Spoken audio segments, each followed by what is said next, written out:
Bueno, acabamos de ver Apocalipsis 1900, la única película que dirigió el maestro Salvador Elizondo, una película de 1965, y para comentarla me acompaña Gerardo Villegas. Él es especialista en, pues en todo esto. De hecho, tú la rescataste, ¿no? Esta película. Así es. Con la viuda del maestro, con Paulina.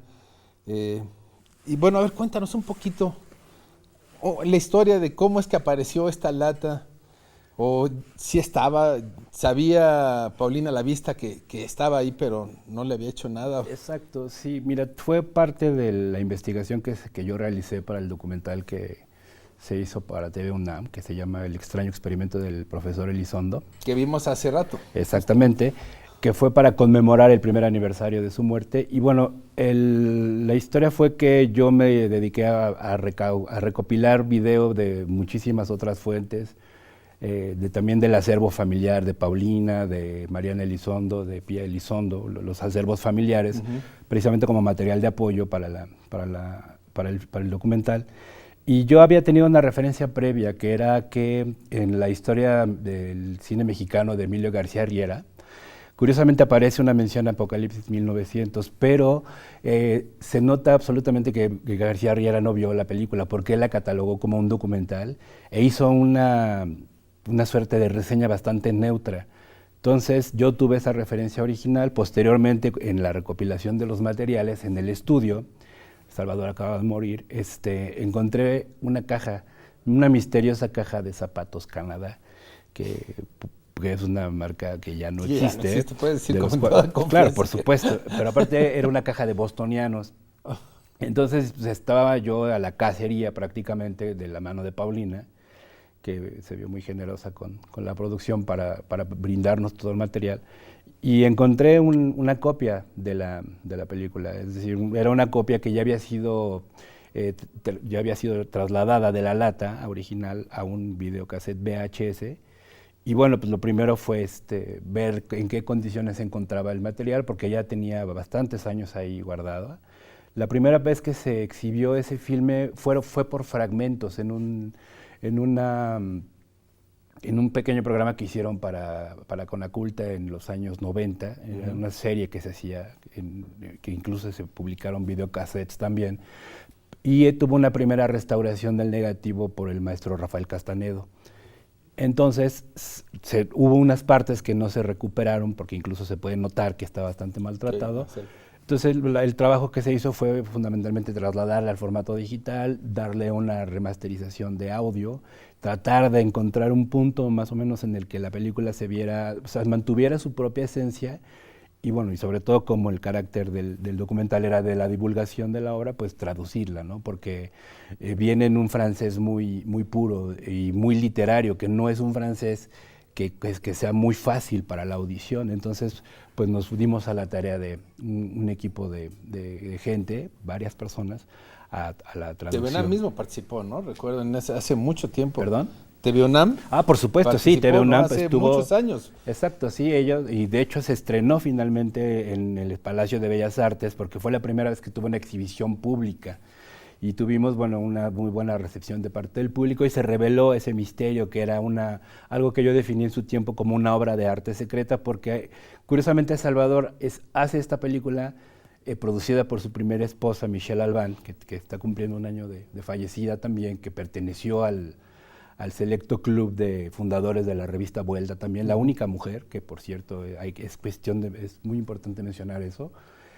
Ella la produce y aparecen nombres muy importantes de la historia del cine mexicano y del cine mundial. Bueno, está el nombre de Luis Buñuel, que colabora con una de las voces. Está otro cineasta, Giovanni Carporal, que es un italiano muy excéntrico, que vino a México a hacer toda una carrera dentro del cine experimental. Él tiene una película muy rara que se llama El brazo fuerte, que está basada en un texto de Juan de la Cabada, que son una serie de cosas que eran una vanguardia, pero de alguna manera secreta en ese tiempo, ¿no? Hay datos de que la película sí fue exhibida una vez en el extinto conjunto Aristos en Insurgentes.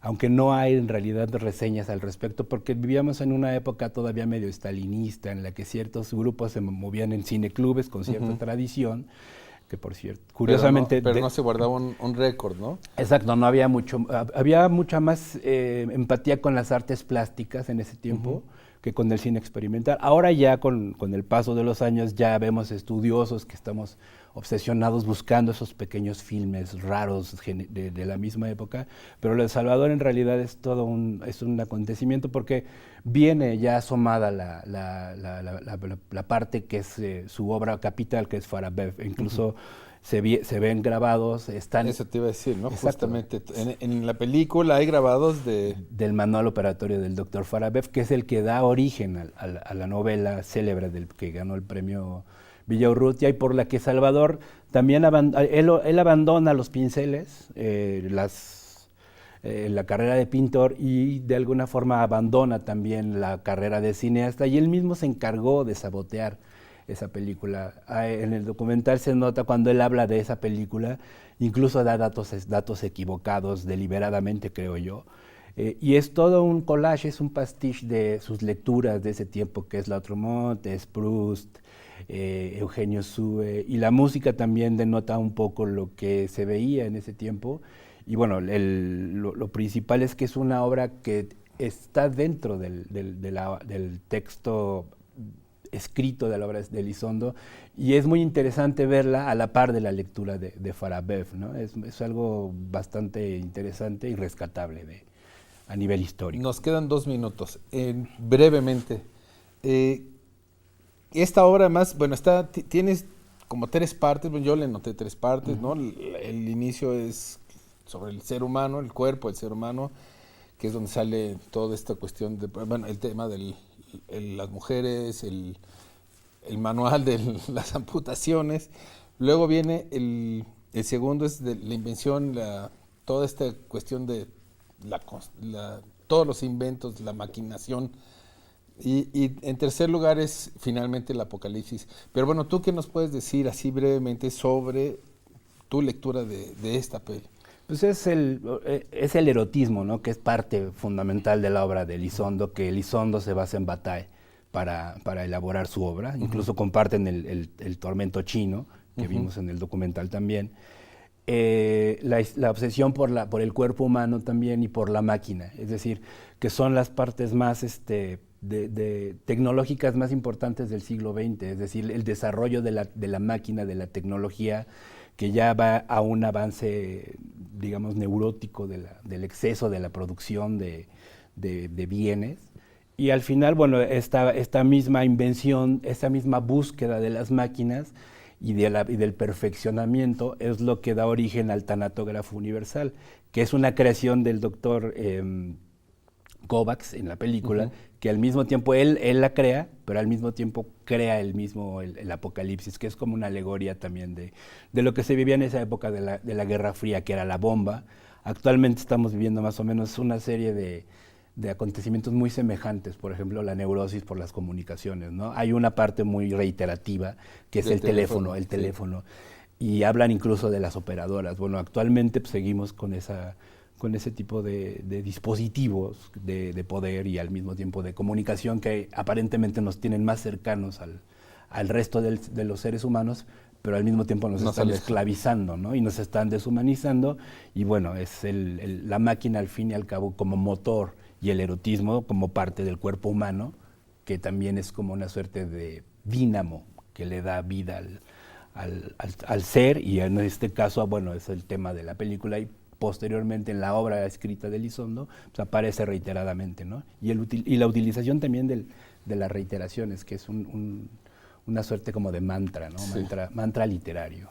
Bueno, Gerardo, muchas gracias por habernos acompañado.